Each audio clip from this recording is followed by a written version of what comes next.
Yes. Welcome back to another stream. It is. I didn't know where to look then. I was like looking for the camera like all over the gaff. I forget that it's right here. Yes. Welcome back to another stream. We're back. I don't know. I've got the boy. I've got him. I'm here. Live in the flesh. Live and direct. Big up to everyone in the chat. If you haven't already, make sure you like the stream. Does us solid.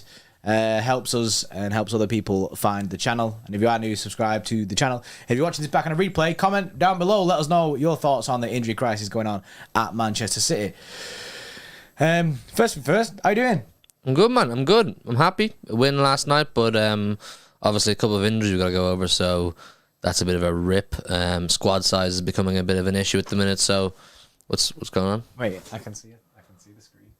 How about it? No, I'm good. I'm glad to be here. Spending the week with you. Yes. Life's good. Life is good. Lorenzo, yes, Lorenzo in the chat. Big up Loquacious. Big up Marzuk there. Andrew W, yes, mate. Hope you're enjoying your holiday in Rhodes. I've seen that you lost a ton last night, which is a rip. But you know what I mean? You are on holiday, so go and live it. Just make sure you come back with some money.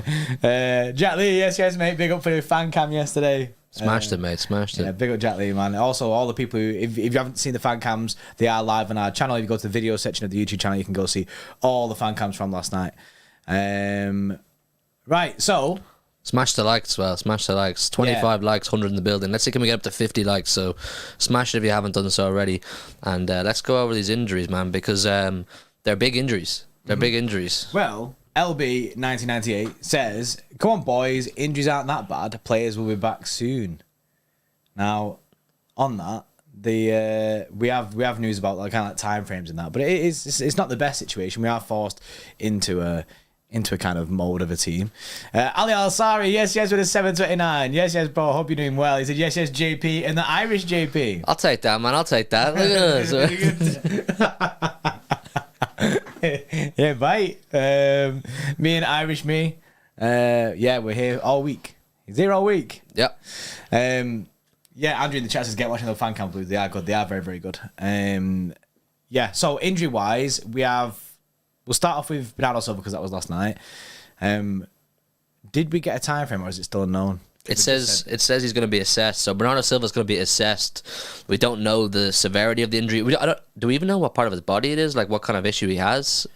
I didn't see anything of note of when it was or like where it was, what actually happened. All I've seen is he was holding his hamstring as he was going off. I thought to the bench. I thought me and all the people around me in the stadium, we thought it was a tactical decision, and we're all saying this is ballsy, like to take Bernardo Silva off in the 44th minute. You know, it's Bernardo Silva. It's not like taking off a rookie or someone that you don't have a lot of trust in. Mm-hmm. And we thought it was to do with the fact that, and it was true that the wingers and Sergio Gomez, of course, as well, who was playing a kind of a wing back. They weren't taking on the fullbacks for Red Star Belgrade. The fullbacks for Red Star Belgrade were there to be got at, in my opinion. But no one was going at them. Phil Foden wasn't driving at them really until the second half. Bernardo Silva wasn't doing it. He was controlling the ball well. But I think Pep brought on Doku to just give them something completely different. And Doku did change the game. But then obviously after we got the news that Bernardo Silva was actually injured. Yeah. Well, Sam Martin said there, Rawata says there as well, a few people have said it. He pulled up, I watched the highlights back yesterday and you can kind of see it. He pulls up after Foden misses that shot. Bernardo goes in the rebound with the shot and it gets blocked again. And he pulls up straight after that. So now Ian says there it's thigh strain, so it could be that. Obviously, we're not going to confirm news unless the thigh strain thing is confirmed. But it's not a good situation to be in, especially because midfield-wise, we have been light. Obviously, Kovacic getting injured. We've been not really seeing Phil Foden too much as full midfield-like mode. He has been tucking into that midfield while Kyle Walker's been bombing on the right-hand side. Mm-hmm. It's just a bit of another midfield hit that we've got because we've been running the Alvarez-Bernardo thing. I think we're just fortunate that we did actually go and sign Nunes. We'd be mudded without Nunes and Kovacic right now. Obviously, Kovacic is injured, particularly Nunes. We'd be mudded. Like, who do you play? It's Calvin Phillips. Calvin Phillips, that's what I was saying, yeah. Nick Toll, the 14's yes, Nick Toll, mate, massively appreciated. He says 1 like equals 1 fit player. Yeah, fact. I mean, the more likes we get, the more chance of survival this Man City team has. But the current injury situation, it just highlights the fact that it's a myth that City have 2 and 3 starting 11s that can go and win the Premier League. I mean, the article Freddie wrote, you guys should go and read it. It's on City Extra's Twitter. You'll find the link to it. It's a very good article. Says we're down to now 18 players, and that includes your Phillipses, your Gomez's, your Oscar Bobs, and you know the players that you don't look at and go, they're experienced players. They're capable of, you know, coming on and winning a game or controlling a game. They're players that are unproven. Sergio Gomez, like I said. So we only really have a core group of probably 11 players right now. That includes even like people like Mateus Nunes that you can actually trust to do a job. So it is an issue when the games are coming thick and fast. Yeah, I think the fixture congestion is going to hurt us a lot. And like you've seen loads of teams with loads of players getting injured now. There's a crisis, man. There's a crisis. Loads of clubs, man. Chelsea, Matisse is crying on the Big Six that Chelsea have 12 injuries. Now, I will admit, I don't know any of the players he listed off that are injured. Washington, have you ever heard of a player called Washington plays for Chelsea? No. Nah. Any of you in the chat heard of a guy called Washington? I don't know. But there's a lot of injuries in the Premier League right now, so it's definitely a widespread issue. But, you know, with all due respect, it ain't our problem who gets injured for other clubs. But for us, it's the fact that it's 4 or 5 key players. You look, Grealish, Stones, Kovacic, De Bruyne obviously mudded for months, and now Bernardo Silva. These are all 5 integral, important players to the way we play football. So to not have them, even if it's just for a short period of time, it can be worrying. It can be worrying because we're on such a good run of form, but how long can that last, you know, when players get injured? Like I said there, it's the key players. It's the issue that we're not just losing like your bit part players like your Sergio Gomez's and that. You are losing full key players, which is dead. It's the only real positive that we've got so far is that Kovacic is apparently going to be back for the weekend. So Kovacic being back for the weekend is really good. That's huge. That is huge. That's good because obviously the midfield situation that we find ourselves in, whether he starts or not, is a different thing. I think you probably see maybe Alvarez and Nunes as your midfield. Bro, I was watching when we were watching the highlights last night of the Champions League games. Gundogan was class for Barcelona, and I was looking at that saying, I would love to still have Ilkay Gundogan in our team right now. I'd feel so much more relaxed. Not that I'm like stressed about the situation. I still feel, because the way we're playing, really good about it. But, you know, the injuries, man, when they pile up, it gets a bit kind of wee. You know what I mean? Yeah, a little bit wee. Yeah, I mean, it's Kovacic being back is obviously good. John Stones is out for a little bit longer now. Pep confirmed last night, which I don't know what the time frame on a little bit longer is. He literally just said longer. Yeah. When he was asked like how long Stone's going to be out for, he just said longer. So we actually have no idea. No idea. No time frame on that. Jack Grealish. Did he say 10 days? Or have I made that up? I seen something about Jack Grealish and I can't remember how long it was. See, can you find that article again on City Extra? Yeah. There's 200 people in the building right now. Pretty good numbers for a 2 o'clock stream. So only 50 likes. If you do us a massive favour, it really helps us if you just hit the like button. It's free to do, and it helps more people find the channel. While Jordy Porty reads this article, we've got a list of all the players and their situations. It just says here. It says Stones and Jack Grealish require a little longer to fully recover them. So there's actually no time frame on Stones and Jack Grealish. We don't have a time frame on them. Kovacic, what was it? We expect this week? Yeah, this week. This week. Well, that's huge. Yeah. That's huge, man. Steve Blatt says, yes, guys, good. Is Kovacic back? Yes, Kovacic. Well, he's not back right now, but he'll be back for the weekend, which is good. But whether or not he plays a lot of football and that, I don't know. It'd be a risk from Pep to full send him straight in. Yeah, would you? Yeah. I think he plays down on the bench. I was really impressed with Mateus Nunes last night, though. I think he was. Sick. I like the way he carries the ball. I like the way he moves the ball around. He looks really confident in his own ability, if that makes sense. He looks really assured when he's in the ball. He doesn't look like he's panicking. So the fact that we have Nunes, like we said a few minutes ago, it's made the whole situation a lot easier to take. But yeah, Kovacic coming back is going to be huge, man. His experience, it's so valuable, man. Yeah, I think fixture congestion is something that we're just going to have to deal with, because like people in the chat there were saying that Foden was blowing, things like that like last night. So, but it's just... What did you think of Foden last night, actually, bro? It was in the stand now. This isn't my own opinion. I'm just telling you. Where I was in the south stand, some people were getting a bit frustrated with him because of what I was saying. He wasn't taking on his fullback. I think that right fullback for Red Star Belgrade, He was there to properly be got at. driven at. And you saw in the second half, chat, Foden did start running at him, particularly late in the second half. Foden did start spinning him and running at the defence properly, and he was getting joy. So in the first half and a bit way through the second half, people were getting a bit frustrated that Foden was just turning and passing, when the reality was there was an avenue for him to exploit. Yeah, I think final third wise, Foden was just it was a bit of a rip from him last night. And like I said, people in the chat were saying that he was blowing, but I didn't actually see him looking. What's blowing mean? Like unfit? Proper out of breath, yeah, like unfit. But not unfit, probably just like knackered.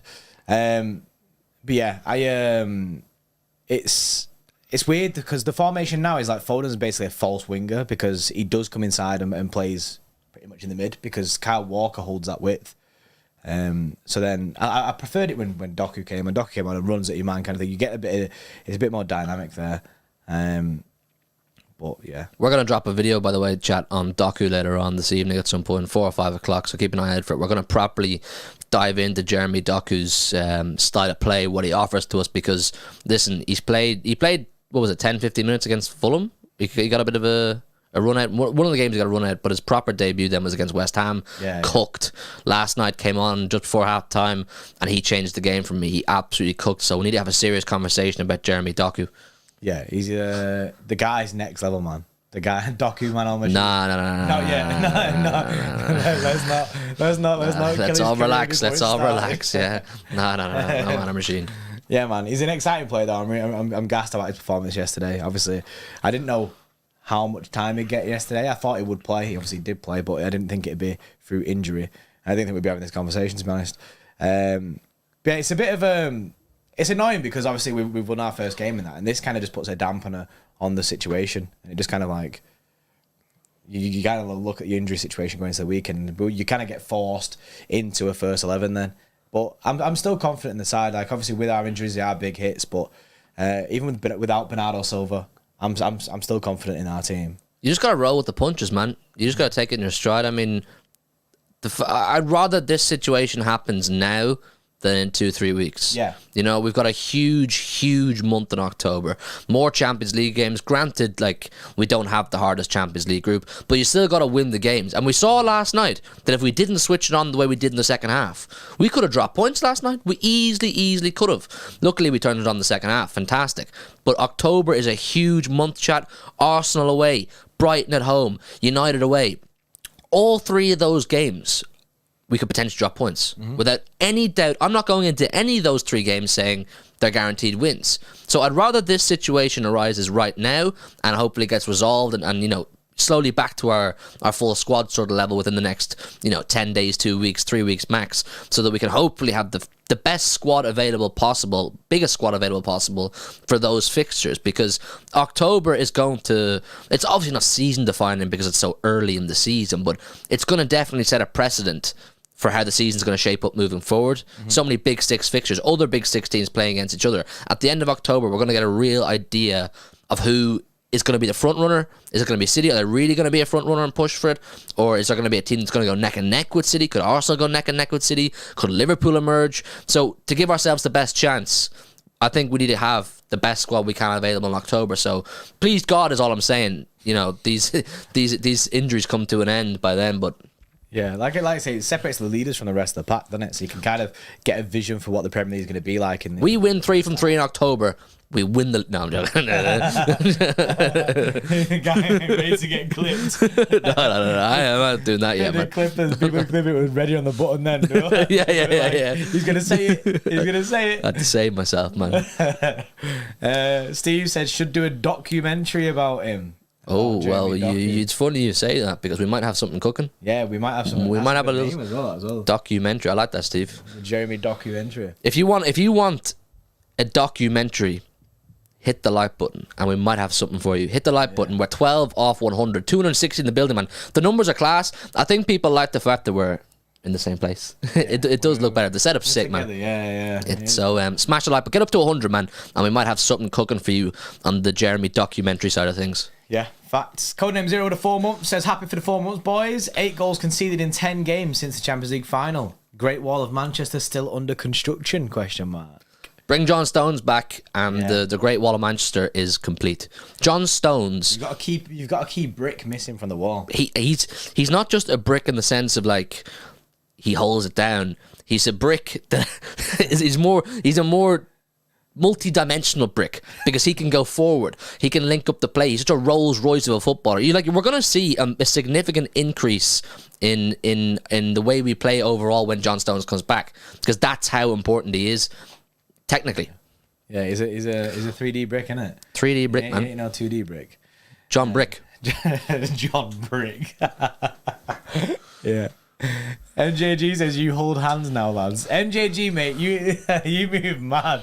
This guy, man, this guy. Also on MJG, I know he's there. We seen him in the phone-in show last week. We will be doing a live phone-in show tomorrow at some point, probably tomorrow night. So get yourselves involved with that. Join the Xtra Club to get involved in the thing. We might open it up tomorrow and just free for all it as well. Yeah, if you want to come in and chat to us, man, we'll probably just leave it open. You don't need to remember. Just come in and full send it. We'll just talk to you about Champions League, Forest on the weekend. Maybe even ask about that big month in October, because I think we should be able to see out September. Okay, we've got what? We've got Forest, Newcastle, Wolves away. Yeah.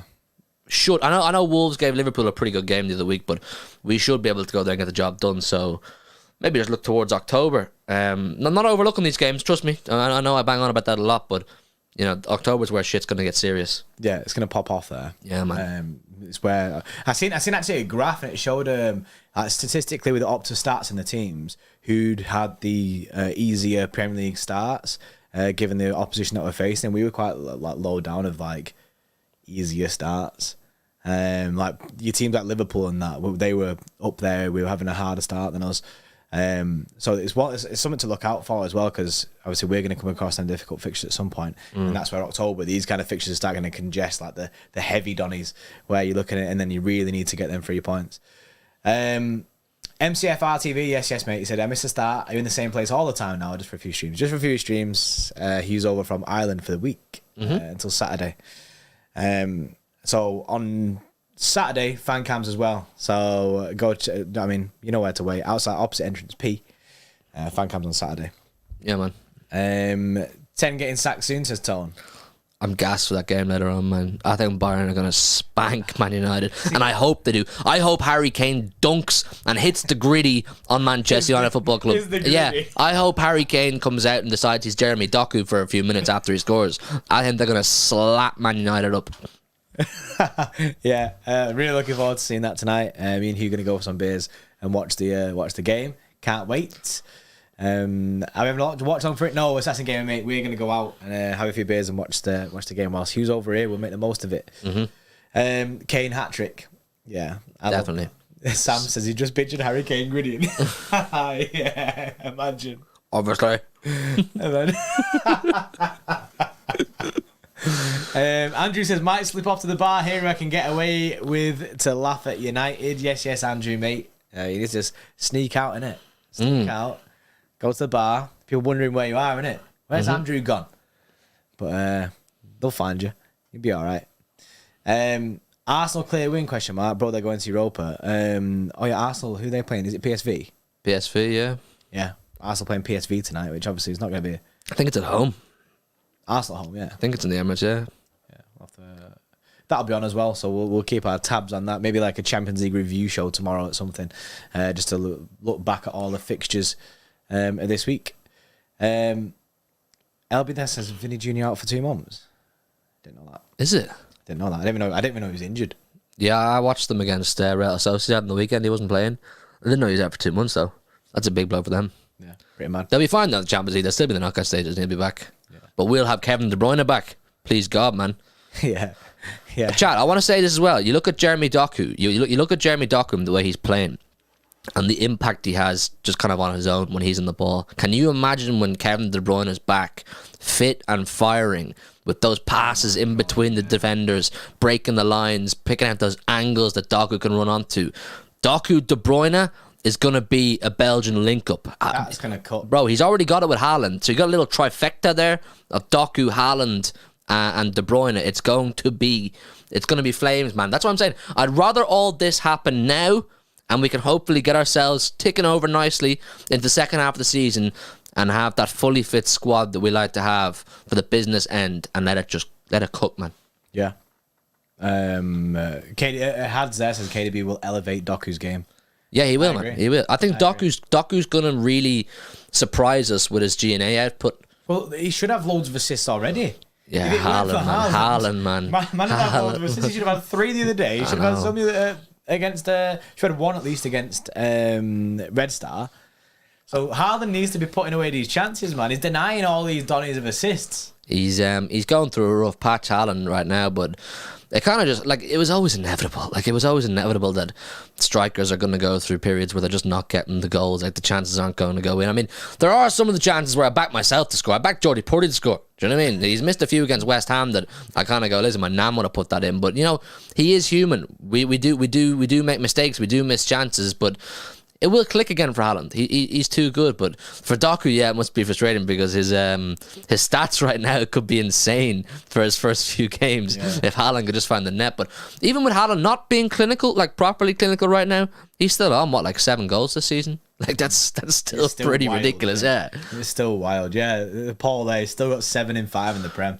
So, like, as much as people can say, yeah, he's not scoring his chances, he's still scoring a lot. The guy is still doing bits. I want to have a conversation. It's kind of related to 2 things we're talking about right now, which is Doku and injuries. So obviously we know Jack Grealish is out injured. Jeremy Doku and Jack Grealish, they seem to play in the same position right now.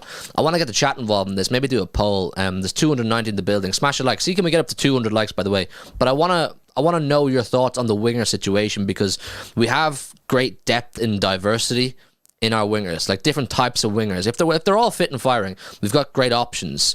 If you're Jack Grealish right now, sitting at home injured, are you looking at Doku last night and against West Ham going, oh shit, like this is trouble for me? Or are you saying maybe we could work together, play Doku on the right, Grealish on the left? I'm not trying to make it a battle of you have to pick one or the other. What's your thought process here, bro? And chat about what way do you look at it? What's our best front 3 if everyone's fit and firing? I think it's annoying because Jack Grealish is really. The thing is with Grealish, Doku offers a lot of what Grealish does as well, in a similar style of ball carries forward. I think Doku last season was like one of the best players in the world at carrying the ball forward, which is, we know that Jack Grealish has been really good at that, like getting into that final third of the pitch. But then you've got Doku who will go and take his man on it with a burst of pace, something that Grealish doesn't have. Grealish though will win you probably more free kicks than what Doku can, even though he will do that. Grealish has more pauser. So in my head, I feel like one's good for retaining possession and keeping hold of the win, and one's good for going out there and trying to get the win. But at the same time, Doku was doing some defensive work as well yesterday. I think we need to refrain as a fan base from making it like Grealish versus Doku. Yeah. No. I think we need to look at it the way we look at Ortega versus Ederson, or that situation. Bring Ortega in, elevated Ederson's game. It did. There's no denying it. It made Ederson a better goalkeeper, and probably having Ederson there has made Ortega a better goalkeeper. So bringing Doku in and giving Grealish that healthy competition will hopefully, inspire Grealish to go and work on the things that he needs to improve on, because we know hand on heart that Grealish needs to improve on his attacking output, taking on the fullback, and just general G&A. He needs to improve on that. Doku's looking like he's going to get plenty of G&A, but there's no denying either with Jeremy Doku that he has a couple of things that he could probably take from Grealish's game, like the Porza thing. You saw Rodri. Rodri referenced this. As great as it is for us as fans to look at Jeremy Doku blitzing defenders, it's great for us, but Pep wants the wingers to do it at the right time. Rodri said this. He needs to pick and choose his moments. Grealish does have the ability to do that, Porza. So both of them can take things from each other's games, which will hopefully elevate the overall quality of our winger situation. So it shouldn't. I really want us as a fan base to refrain from making it, this guy's clear this guy, and this guy's dead now because this one's class. No, these guys should be able to learn from each other and help each other. Exactly, they can definitely coexist. They can coexist in this Manchester City side. They both have different qualities that they bring to the table. Grealish is a better passer of the ball, 100%. Yeah, definitely, but Grealish can keep hold of the ball a lot better. Like Doku yesterday was losing the ball. His first touch is also a bit raw, Jeremy Doku. Do you know what I mean? When he gets the ball to his feet and he squares up with a defender, you fancy him to be the defender. but sometimes his first touch or his pass can be a little bit, you know. Yeah, and I think because of his pace, he kind of gets away with it a bit more, doesn't he? Like, it's still something that he should definitely be working on. But Codename Zero there says Doku might be the best thing to happen to Grealish. And I agree. Exactly. Competition is healthy for players. You don't, because why should Grealish, in his head, not like a subconscious thing, doesn't need to elevate his game to, like last season, didn't need to elevate his game in the slightest, other than a personal one, to stay in this Manchester City side, because he was our only left winger, unless you're playing Foden there. He's our only left wing. So then now you've suddenly got someone who's looking like a mainstay in this side. He's really exciting. He's looking good, looking really good, Jeremy Doku. So it does put pressure on Grealish to step up his game and elevate himself. And I think that's what we'll see. I'm hoping that's what we'll see as well, because, like I said, their competition healthy, and from both sides, they should make them both more hungry to want that left wing spot. Teams plateau and fall off if you don't manage the healthy competition side of things correctly. If you have too many players just ultra comfortable, ultra, you know, my shirt won't be taken off me type thing, the player will lose that hunger to keep getting better and keep trying to improve all the time. Like, we've done it fantastically over the years when you bring in players like, remember, Fernandinho was still at the peak of his power. We brought in Rodri. You know, that kind of situation. Who else have we done? We've had loads, you know, Vardy and Ake, putting Stones at right back when Walker was quite clearly the main right back. That's going to send a rocket up Kyle Walker's arse to go, oh shit, John Stones might take my place at right back. Healthy competition, as long as it's managed correctly and it doesn't turn volatile, which it never has for us because Pep is fantastic at managing it, it's only going to benefit the team. And it's 100% been a massive contributor as to why we've been so successful in the last few years. You look at the way Pep has transitioned our teams since he came in. It's never just like right, this era's over, moving straight to the next one. He like transitions it, and he makes healthy competition the whole time. So the whole Doku and Grealish thing, I think it's just going to benefit both of them. And I think we just have to look at it as fans and go, we're blessed to have both. It's great that we have both. Let's watch them both get better. Yeah. Hell, Beast is like Hugh and Johnny Party competition for each other. Who can drink the most tonight? No, ain't no competition. I'd win. Yeah, he would win probably. Bro doesn't get hangovers, man. Yeah, I don't get hangovers, innit? Hugh gets the fear of his hangover. He gets the pre-hangover nerves. Yeah, I get worried about my hangovers, man. So he's worried about his hangover before it even happens. Yeah, man. But yeah, I agree. And I think the Doku thing is only healthy for this team. I think hopefully both of them become better players because of it. But obviously we need Grealish to be back. And then on that situation, obviously Grealish is injured at the moment. I don't think Grealish gets straight back into his side. I've got another question, the exact same as that I want to throw at everybody in a second, and it's going to blow all your minds because it's a hard question.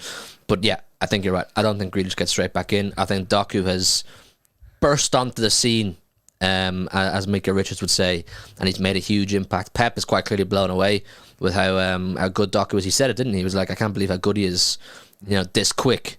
So yeah, Grealish, man, you're going to have to work your way back in, but he can do it. I back Jack Grealish to do it. But the next question, bro, when De Bruyne comes back, if Alvarez is still cooking where he is, how do you make your midfield? Who do you take out? What do you do? Do you tell Kovacic and Nunes, you're no longer playing? Mate. Sorry, mate. De Bruyne is back. We're going Alvarez, De Bruyne. Or do you take Alvarez out, put De Bruyne back in beside a Nunes or a Kovacic? Do you put Alvarez out in the right wing? Bro, what do you do, man? Chat, get involved, help me out. It's so difficult. I mean, we have seen Alvarez and KDB play together before. Yeah. So it is an option, but now Alvarez is cooking in that position, in De Bruyne's shirt. You know what I mean? Like, Kev just has to come off. I'm sorry, innit? I'm just sorry, Alvarez, mate, but it's Kev. Kev has to come back into the side. Chat, man, what do? Do you sit down and tell Alvarez, listen, mate, you've absolutely slammed it. You've done bits, but you're gone. You're on the bench. I don't know, man. Chat, I need you to get involved in this. 135 likes, man. 15 off 150. Let's get up to 115 likes. All of your support genuinely massively helps me and Jordy Porter here. Helps more people find the channel. So just hit the like button. It's free to do, and it really, really, really helps us out. Thank you all very much.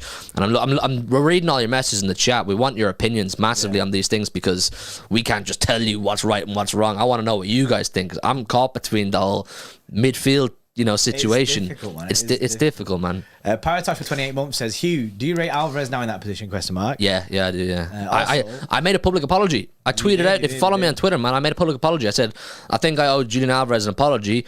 I said at the beginning of the season, I wasn't sure about the idea of playing Alvarez in this deeper role or second striker behind Haaland kind of role, but the stats don't lie, and his impact on the game doesn't lie. He's obviously a very different type of player to De Bruyne. He's not going to spray big passes and get crazy assists, but his impact and his energy in that area of the pitch, you can't deny it's so impactful. He's such a handful for defenders to deal with and midfielders to deal with. They don't know what he's going to do. He's really unpredictable. Is he going to try a long-range shot? Is he going to try to pass through? Is he going to run with the ball? He's such a gifted player, and he's getting better all the time. Like, if you compare Alvarez played it in that 10 role midway through last season at one stage, or for a few games when De Bruyne was injured, around the Tottenham way kind of time, and I was saying, nah, this ain't it. He's a different animal right now to what he was back then. Pep has developed Alvarez and is continuing to develop Julian Alvarez at a rate of knots. He's getting better day in, day out, week in, week out. We're seeing new facets to his game. We're seeing new levels of confidence from Julian Alvarez. He's been our best player this season, chat. Last season, he was outshone by Erling Haaland, rightly so. If Haaland gets 52 goals in a season, he outshines everyone. But because Haaland isn't doing the business properly the way we know he can right now, and then Alvarez has found this new level. Man, Alvarez he's the guy right now. He's the man right now. He's carrying us right now as well. Aranya. He's doing bits. He is doing bits, and it's exciting to see his development.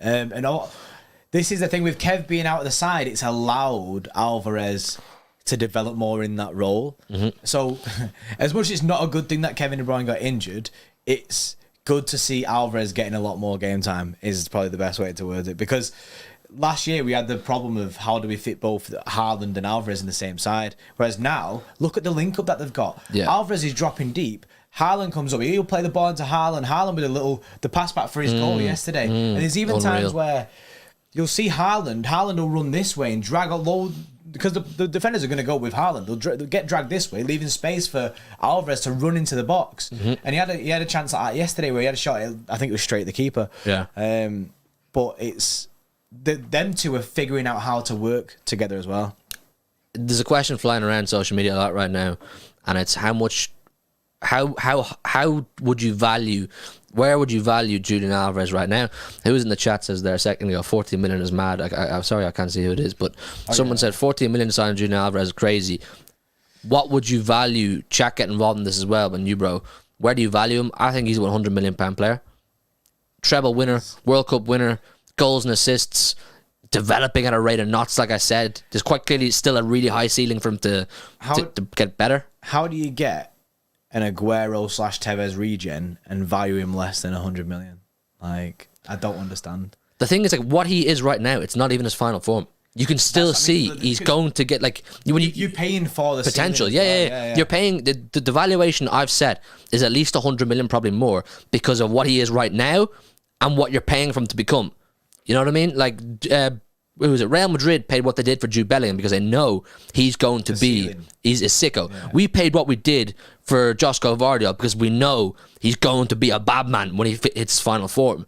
Julian Alvarez is going to be a bad man when he hits his final form. He's at least right now a 100 million pound asset. You know what I mean? He's probably not actual player quality 100 million pounds just yet, but he's going to be what we know it's going to be. Yeah, he will have that. He'll get to them levels, which is good to see, man. It's good. It's mad, right, when you consider that when Ragnick was at United, he wanted to sign Alvarez and Enzo, didn't he, from River Plate? Yeah. And he could have got them both for about 20 mil. Yeah. We wanted to sign Enzo as well. Remember, we wanted a double swoop. Enzo. We wanted a double swoop. We wanted to get Alvarez and Enzo Fernandez, but City kind of dipped, didn't they? And just was like, nah. Bro, Enzo, man. Enzo, he's not having a good time at Chelsea. No one's having a good time at Chelsea. He should have come to City, but is what it is. Hold that, mate. Hold it. Paratosh as well said Bilva. I mean, Bernardo is gone. So Doku and Grealish can play together. Yeah, with Bernardo being injured, if Grealish, obviously, I imagine Grealish will get back before Bernardo. You might see right wing Doku. Mm-hmm. That's That's a good thing about having the squad that we've got with the versatility of the players. Mohammed Buddha 2 says KDB will always start. Cover or Nunes hold the bench. Yeah. See, it's tough, man. It's tough. KDB will start. But particularly also, I feel like KDB's minutes need to be managed a lot better. Yeah. So I do think that even when KDB's back fully, I think he'll be dipping in and out quite a bit this season because we don't want him to get like a bad injury again. So I still think when Kev's back, you'll see a lot of Alvarez in that position still. He's also his age, Kev. It's not just the injury. Like, you can't spam Kev starting twice a week, 90 minutes.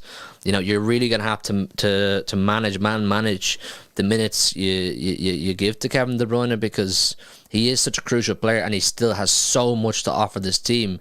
You know, he's still such a good footballer. So if you want to prolong Kevin De Bruyne with Manchester City and that high output, you need to manage how many minutes he gets. So bringing in Kovacic was a good idea. Bringing in Nunes was a good idea. And now we're seeing what Alvarez can offer if needs be. So all the weight won't be on Kev's shoulders when he comes back to, like, you know, revive a situation or lead us. Like, we still have players there who can do a good job.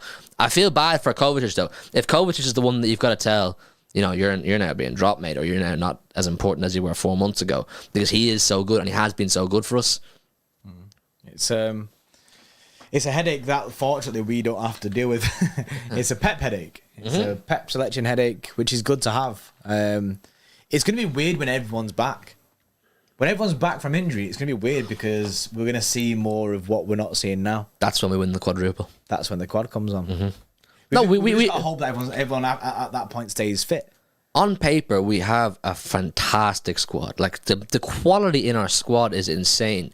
But, you know, when injuries strike, it's gonna have a negative impact. It's about how you deal with it. So, like I keep saying, I'd rather this happen now than in a month. But yeah, definitely. You know, there's a long season to go, man. Yeah. Like, it is mad. Obviously, now with our squad being reduced down to 18 players. Most squads are what, 23? 20? Is it 23-man squad? Yeah. 23-man squad. Players out. So, like, for the weekend, obviously, we'll have Kovacic back, but we probably won't be able to field a full bench, just like we didn't last weekend. You'll have Scott Carson on the bench. Yeah, potentially. You will. You'll have two keepers. You'll have Ortega and Carson. Yeah, that's what we've been doing anyway, haven't we? Ortega, Carson every time. Oh, is it? Yeah, so every week we've been having two keepers and still not fulfilling the bench. Shit, man. Or, like, I think we've been 1 or 2 out. I see Paul Gray there says they should reintroduce Kev the same way that we did with Diaz last year. Big part. I agree. I think the way Pep reintegrated Ruben Diaz last year was absolutely sensational. You know, we knew that Diaz was fit and ready to go. It was confusing as well for fans at first, because we was like, why is he not playing him? Why is he not just putting Diaz back on? But you kind of just, as it went on, you kind of understood that he needed to be reintroduced into the side, not just thrown back in. I remember I was at Tottenham away when we lost 1-0. Remember the Harry Kane goal? Yeah. And Diaz was warming up on the sideline. He was just back from his injury, but we knew he was fit and he was ready to play. And everyone in the stand is like, why hasn't Diaz been played? Like, has he fallen out with Pep? Is there beef? Is there something?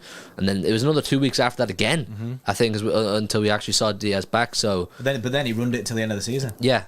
So it's timing, man. It's timing. These tiny little percentages or can make such a difference. You know what I mean? Such a difference to how your season ends up. Ruben Diaz turned out to be crucial. He was absolutely huge for us. Major. In that Champions League run and the run-in for the Premier League. So that's a Pep masterclass, and I'd say the De Bruyne thing probably won't be any different.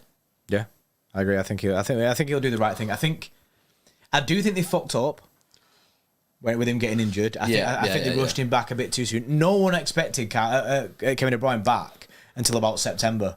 And he played pre-season? And then he played pre-season, and you're like, why is he back so soon? And I do think they made a mistake with that. And I think they'll know that now as well.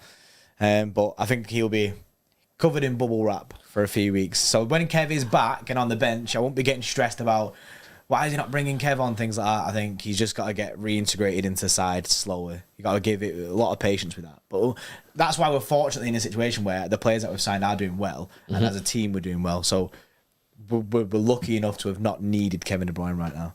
We've signed really well. We had a really, really good summer. I think Paqueta would have been like the icing on the cake. Paqueta would have completed it, I think. Could we still go for Paqueta in January, chap? Who knows? I spoke about this in the watch on yesterday. Did you see the hug he gave to Pep? Pre-West Ham. Yeah. He beelined as well. He went straight over to him. He was just short of kissing his neck. Like, it was getting real. It was actually getting intimate. Intimate, man. Paqueta, chill out, mate. But, well, Craig Party Time, I know he came with a lot of information like throughout the transfer window towards the end of it. He said that City are going to go back in January if the his investigation is closed. So we were talking about this on Watch On yesterday. How long will that investigation last? Because the one for Ivan Toney seemed to last for ages. So I don't even know if it'll be sorted by the time January comes around. Yeah, the case is still there. They're still looking into it. I was speaking to Lawless, the West Ham fan, for the preview we did last week. I don't even know what he said to me, but it finished up by him saying that they believe he's going to get off. Like, they're pretty confident he's going to be cleared altogether. Oh, really? Yeah. I think that's what he said. Anyway, someone in the chat will know, but yeah, Paqueta will be a sick signer for us. He played really well as well against us. He's a really good player. Yeah. He's a great we're at 20 likes off 200. We haven't got 200 in a stream like this for a long time. Yeah. Maybe you guys like seeing me and Jordy Porty in the shed together all the time. Maybe I should move here permanently, but smash the like button, get it up to 200. That would be a fantastic achievement for the day. I mean, massively appreciate your support. But yeah, in terms of the injuries, I suppose that's kind of it. We've five big injuries. They're all kind of going to be coming back staggered at different times. But like I say, I think most of you in the chat agree with me. Once we hopefully have as close to a fully fit, if we have everybody back except Kevin De Bruyne, who we know is out for a long time, by October, I'm fine with that. And of course we want to win the games between now and then as well. So yeah, obviously the only big one, the major one is Kevin De Bruyne, who's not going back to like early 2020. But we've kind of come to terms with that. Do you know what I mean? We're accepting of that. Yeah, and it's easier to accept that when you've got Alvarez and stuff. Absolutely. So just hopefully, no more injuries, and we can go into October looking a bit fresh, with a bit more faces on that bench. Yeah. Yeah, that's kind of it. I suppose I said 200 likes and we'll get you some sort of a Jeremy documentary. We'll have something for you. Maybe one or two things this week. Yes. You have to keep your eyes peeled, man. Get to 200 likes in this stream and we'll have some Jeremy Doku content that I think you guys... Something new. We'll have to see. Something new you've never seen before. So Jeremy Doku hype. Right. Big up everyone. I appreciate everyone who's going to the stream. Appreciate everyone who's liked all the super chats and all the member chats as well. Big up to all you. I know that Professionally gifted quite a lot of memberships yesterday. Oh, so. Big up Professionally, man. What a guy. Yeah, a goat. But yeah, man. Massively appreciated. We'll be back with some more content very shortly. And we'll see you in a bit.